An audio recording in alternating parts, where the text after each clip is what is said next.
چې زه کله مالدار شمه او روزرای زوالمه او پېښور ته پکې رواني او ته په مخ کې سیټ کې ناسې او زه درته وایم چې راکه یو وار نسوار مړه نسوارو ته دې اړولې وه دغه یو وار دې واله د دې ژوند نه خوا زندګي ښه وه خودکشي کومه ځان لا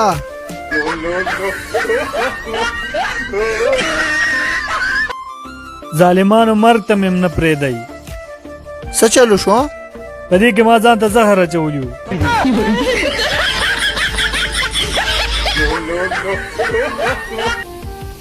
لکه خپې نیم خپه